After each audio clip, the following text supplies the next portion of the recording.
का चैप्टर है पर्यावरण विषय के अंतर्गत प्राकृतिक आपदा। आपदा का मतलब जानते हैं आप क्या होता है? क्या होता है? घटना आना, हाँ? मुसीबत आना, मुसीबत आना और कष्ट होना, कष्ट होना, मुश्किलें बढ़ना, मुश्किलें बढ़ना, है ना, कष्ट आना, विपत्ति आना, विपत्ति विपरीत परिस्थितियां उत्पन्न होना। ठीक। और दूसरा आगे एक शब्द जोड़ रखा हमने, प्राकृतिक।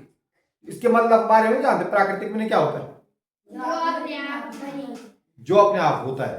प्राकृतिक का मतलब होता है जो अपने आप होता है। जैसे प्राकृतिक वस्तुएं, प्राकृतिक वस्तुओं के नाम ही जानते हैं, कौन कौन है?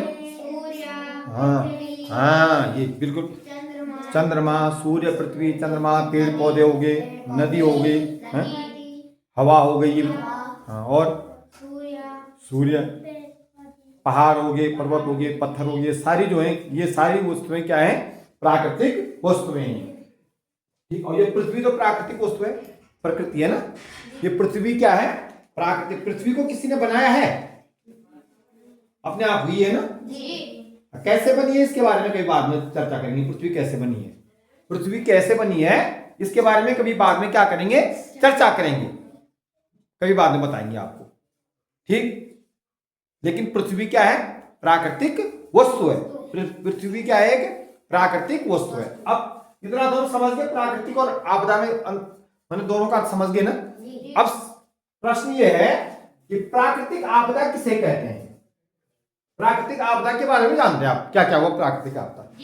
हाँ, जैसे क्या हुआ? हाँ, बिल्कुल सही बात है। भूकंप आना,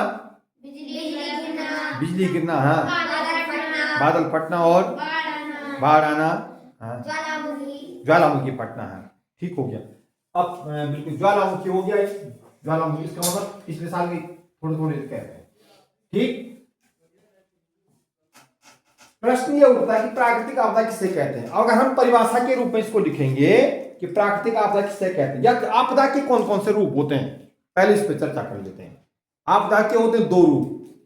एक तो हो गए प्राकृतिक आपदा, एक हो गई मानव निर्मित आपदा। मानव निर्मित आपदा, कुछ आपदाएं ऐसे होती हैं जो मानव के द्वारा आती हैं, कुछ आपदाएं ऐसे आती हैं जो मानव के द्वारा आती हैं, कुछ आपदाएं ऐसे आती हैं जो प्रकृति के द्वारा आती हैं। अब मानव के रूप में कौन कौन से आपदा आती होंगी?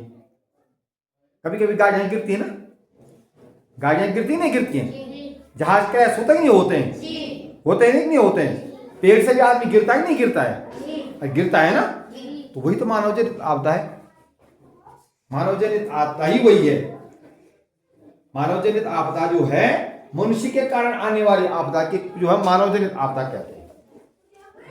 सड़क हादसा हो गया, आपका जो है जहाज का क्रैश होते हैं, है ना, कभी बम गिरना, बम भी तो गिरते हैं, है ना, आतंकवादी हमले होते ही नहीं होते हैं।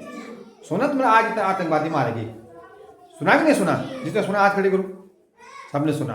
तो ये सब मानव जनित आपदाएं हैं। तो हम बात करते हैं प्राकृतिक आपदा की, उसको दूसरे दिन बात करेंगे।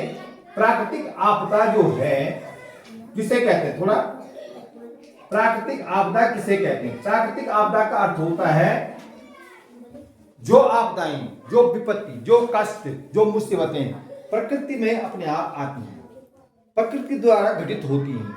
जो आपदाएं, जो कष्ट जो है प्रकृति में अपने आप आते हैं, प्रकृति के द्वारा जो कष्ट मुसीबत अपने आप आती हैं उसे हम क्या कहते हैं? प्राकृतिक आपदाएं कहते हैं, प्राकृतिक आपदा कहते हैं। ठीक है। प्रकृति में अपने आप आने वाली मुसीबतों, आपदाओं को, प्रकृति में अपने आप आने वाली, अपने आप घटित होने वाली, अपने आप आने वाली आपदाओं को सरल शब्दों में हम इसको इस ढंग से लिख सकते हैं। आने वाली आपदा को प्राकृतिक आपदा कहते हैं। अपने आप आने वाली मुसीबतों को, कष्टों को, आने वाली मुसीबतों को प्राकृतिक आपदा कहते हैं।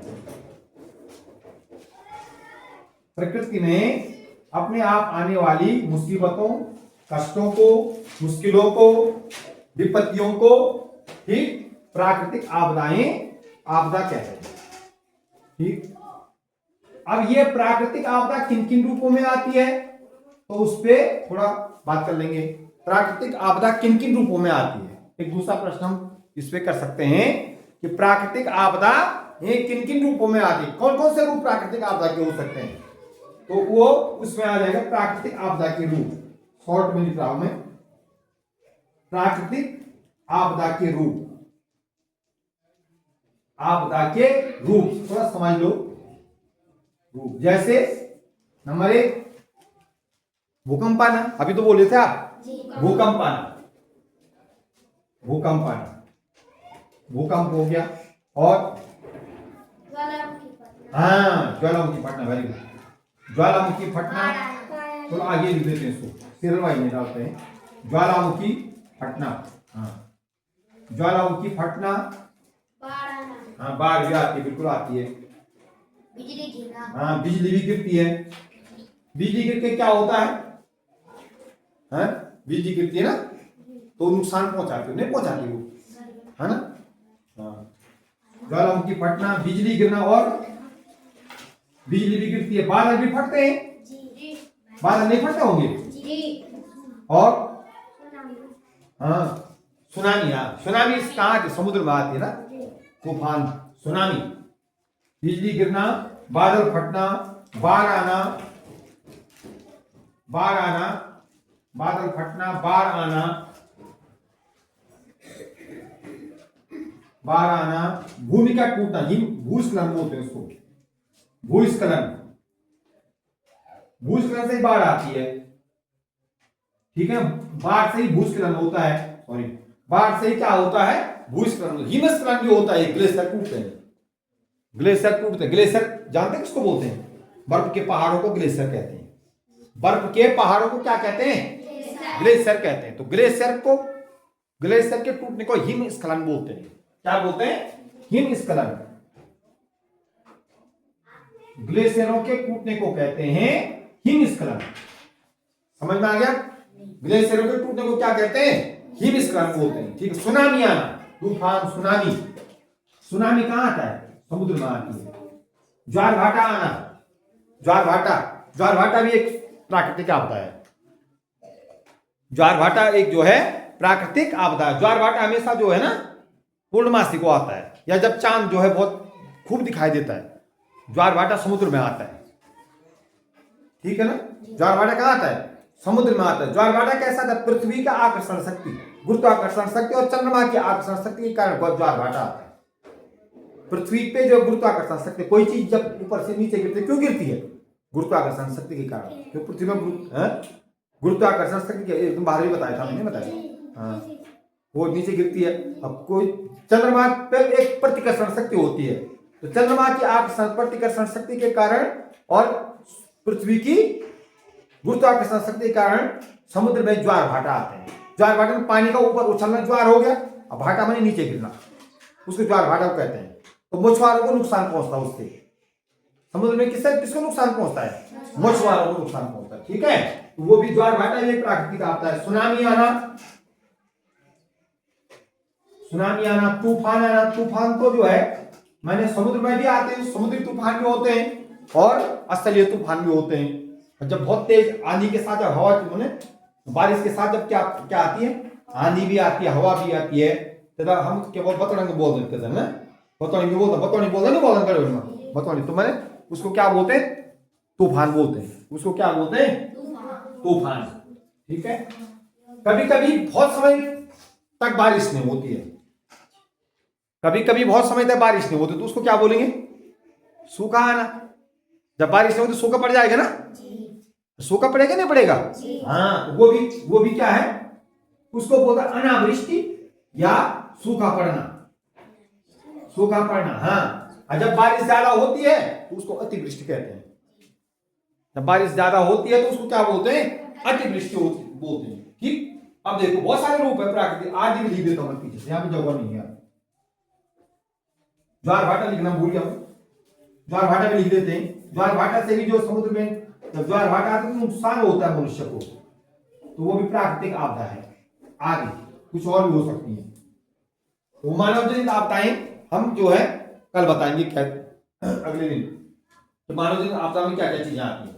तो प्राकृतिक आपदा के जो रूप हैं, भूकंप हो गया, ध्यान दो बोर्ड पे, भूकंप, ज्वालामुखी फटना, बिजली गिरना, बादल फटना, बाढ़ आना, भूस्खलन, हिमस्खलन, सुनामी आना, तूफान आना, सूखा पड़ना, ठीक है, ज्वार भाटा हो गया, ज्वार भाटा, और उसके बाद मैंने क्या लिखा, आदि लिखा, ठीक है ना।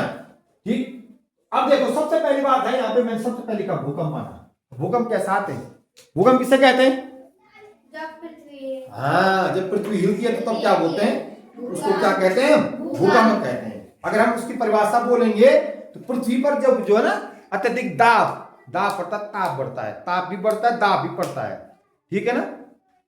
ताप और दाब के कारण जो है ना पृथ्वी क्या होती है, हिल जाती है। तो हिलने के कारण जो है पृथ्वी पर हलचल होती है, हलचल होने के कारण क्या आता है, भूकंप आता है। भूकंप आने के कारण जो है बहुत सारा क्या होता है, नुकसान होता है, बहुत सारा क्या होता है, नुकसान होता है, बहुत ज्यादा नुकसान होता है, जन धन की हानि होती है ना।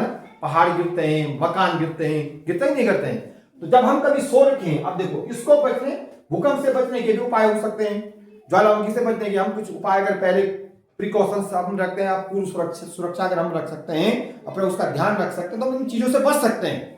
हम इन चीजों से क्या हो सकते हैं, बच सकते हैं। क्यों हिलती है धरती, क्योंकि दाब बढ़ जाता है। क्यों हिलती है धरती, क्योंकि ताप बढ़ जाता है। दाब और अत्यधिक ताप और दाब के कारण जो है जब धरती हिलती है, धरती में कंपन होता है, साधारण शब्दों में, तो उसको हम क्या कहते हैं, भूकंप कहते हैं, ठीक है। शॉर्ट में मैंने आपको बताया भूकंप ये पार्ट काफी बहुत बड़ा है, लेकिन शॉर्ट में बता रहे हैं कि भूकंप, आप केवल इतना ही समझना अभी कि भूकंप किसे कहते हैं, किसे कहते हैं, जब पृथ्वी हिलती है तो उसको हम क्या कहते हैं, भूकंप कहते हैं। क्यों हिलती है, अत्यधिक दाब व ताप के कारण, तापन गर्मी, तापन क्या होता है, गर्मी, दबाव पड़ता है। उसके बाद पृथ्वी के अंदर जो है ना प्लेटें होती हैं, आंतरिक प्लेटें, बाहरी प्लेटें, उनमें दबाव पड़ता है। दबाव पड़ने के कारण जो है क्या होता है, ये पृथ्वी जो है हिलती है, हलचल करती है बहुत ज्यादा, और हलचल करने के कारण जो है क्या आते हैं, भूकंप आते हैं, ठीक। तो जब भूकंप आता है तो हमको जो है उस समय कभी भी हम ये ध्यान जरूर देना है हमको, जब इस प्रकार की समस्याएं आती हैं। 1999 में आया था भूकंप, बहुत बड़ा भूकंप आया था उत्तराखंड में, ठीक है ना। यहाँ चमोली रुपया में बहुत नुकसान हुआ उस समय, उत्तरकाशी में, ठीक है ना। तब तो आप पैदा भी नहीं हुए होंगे, 1999 तो आप जो पैदा भी नहीं हुए, आपका जन्म ही नहीं हुआ था, 99 की बात कर रहा हूँ मैं, ठीक है ना। 1999 में तो जब भूकंप आया था तो बहुत जन धन की हानि हुई थी। तो जब ऐसी आपदाएं, कोई भी आपदा आती हो हमारे जीवन में, तो सब चाहे प्राकृतिक हो चाहे मानव निर्मित हो, तो उसका जो है हमको धैर्य के साथ उसका सामना करना चाहिए। धैर्य नहीं खोना है, डरना नहीं है, बिल्कुल डरना नहीं है, ठीक है ना। जैसे भूकंप आ गया था, आप सो के अचानक नींद खुल गई, भूकंप पृथ्वी हिल रही, तो हमको क्या करना चाहिए, हमको इधर उधर नहीं भागना चाहिए, ज्यादा भाग मैंने इधर ज्यादा, सीधे कमरे से क्या करना चाहिए, बाहर आना चाहिए। कमरे के अंदर जो इधर उधर मत देखो, मौका मिलता है तो सीधे कमरे से, मकान से क्या आ जाओ, सबसे पहले बाहर आ जाओ, सबसे पहले क्या आ जाओ बाहर। नहीं मौका मिल रहा है तो जो दरवाजे हैं, दरवाजे दिखाई दे रहे ना, तो इनमें नुकसान कम होता है। इनके नीचे जो दरवाजों के नीचे जो डोरमेट है, इनके नीचे खड़े हो जाओ, या अंदर कोई जो है वो है क्या रखा हुआ है, चारपाई है या मेज है, तो उसके नीचे क्या हो जाओ, उसके नीचे आ जाओ। छिपने का मतलब उसके नीचे आ जाओ। ये अगर आपके पास इस प्रकार की कोई चीज है अंदर है, ठीक है, जिससे आप समझ सकते हैं मैं इसके नीचे बच सकता हूं, तो उसके नीचे ऐसे हो जाओ। जैसे ये रैक है, इसके रैक के नीचे भी हम क्या हो सकते हैं, बच सकते हैं। यहाँ पर नीचे छुपे उसके, वो भी जो किसका सरिया का बना हुआ है, किसका बना हुआ है, सरिया का बना हुआ है, तो दब में बचाव हो सकता है, कहीं ना कहीं क्या हो सकते हैं, बच सकते हैं। और सबसे अच्छी जो सेफ जगह होती है घर के अंदर बचने की, चाहे खिड़की के अंदर, खिड़की में हो चाहे दरवाजे में ऐसा खड़े हो जाओ, तो आदमी बच सकता है भूकंप। आदमी भूकंप से क्या हो सकता है, बच सकता है। तो सबसे पहले आपको क्या करना है, समय है तो घर से बाहर निकल जाओ, सीधे बाहर चौक में आ जाओ। भाई टूटेगा तो घर ही तो टूटेगा ना, बाहर तो नहीं टूटेगा भाई। बाहर ऐसी जगह नहीं, बाहर जो है उतना नहीं नुकसान नहीं होता है, क्योंकि घर टूटते हैं, उससे क्या टूटते हैं, घर टूटते। तो पहला बचाव, अगर निश्चित रूप से भूकंप तो आते हैं, हमेशा आते, कभी छोटा आता है, कभी बड़ा आता है, कभी कितना आता है, छोटा आता है, कभी बहुत बड़ा आता है, बहुत ज्यादा धन जन की हानि होती है, बहुत नुकसान होता है, मकान गिर जाते हैं, है ना, बड़ी बड़ी मंजिलें मकान गिर जाते हैं, है ना, तो आदमी मरेंगे कि नहीं मरेंगे। अब कोई 10वीं मंजिल में है ऊपर, तो वो बच सकता है, उतरे तो सेकंड में लगा, भूकंप तो सेकंड में आता है, पता भी नहीं चलता है किस समय आ गया। लेकिन अगर हम सबसे ग्राउंड फ्लोर पे हैं तो हम क्या कर सकते हैं, बाहर भाग सकते हैं, तुरंत बाहर भाग सकते हैं। ठीक है, पहले तो हमको ऐसे मकान बनाने नहीं चाहिए जहां खतरा हो। हर पहाड़ों में जो है भूकंप रोधी अगर मकान बनाने हैं तो ऐसे सीमेंटेड मकान मत दो, घास फूस के मकान नहीं बनाओ। झोपड़ी के पहले तो ऐसे ही होते थे, बनाते थे, अब तो पक्के मकान हो गए सबके, कैसे हो गए, लेकिन 2 मंजिला तक भी नहीं होना चाहिए, सिंगल स्टोरी बनाओ है। और चारों तरफ से जो उस पर क्या पड़ना चाहिए, सरिया पड़ना चाहिए, ठीक ढंग से उसको बनना इंजीनियरिंग जो है उस पर ठीक होनी चाहिए, तब जाकर हम भूकंप रोधी मकान जो है बना सकते हैं, उससे बच सकते हैं। ठीक, तो ये भूकंप एक प्राकृतिक, इसके हम इस पर फिर परसों बात करेंगे। आज मैंने पहले क्या बताया तुमको, हम घर अपने घरों में भूकंप आने पर हमको मौका मिलता तो हमको क्या करना चाहिए, घर से सीधे बाहर निकल जाना चाहिए, इधर अफरा तफरी नहीं मचानी है, एक दूसरे को उठा करके सीधे बाहर करो, अंदर मत घूमो, सीधे बाहर करो। और अगर नहीं मिल पाता है, समय नहीं मिल पाता है, तो दरवाजे के नीचे जो ये डोर बेल होता है, हम यहाँ पर क्या कर सकते हैं, रुक सकते हैं, वहां पर खड़े रह सकते हैं, खड़े रह जाओ, नुकसान नहीं पहुंचेगा। या घर के अंदर ही कोई जैसे टेबल है, कोई ऐसी चीज है कि आप ये समझ सकते हैं कि इस समय बच सकते हैं, टूटेगा नहीं ये, उसके नीचे छिप जाओ, जो मलवाएगा तो उसके ऊपर रहेगा, आदमी सेफ रह जाएगा, आदमी क्या रह जाएगा, सेफ रह जाएगा। इसी प्रकार से हम बहुत सारी आपदाओं से जो है बच सकते हैं। तो फिलहाल आप इसको इतना लिख दो, आज के लिए इतना ही, परसों पे भूकंप पे फिर चर्चा करेंगे, ठीक है ना, ओके।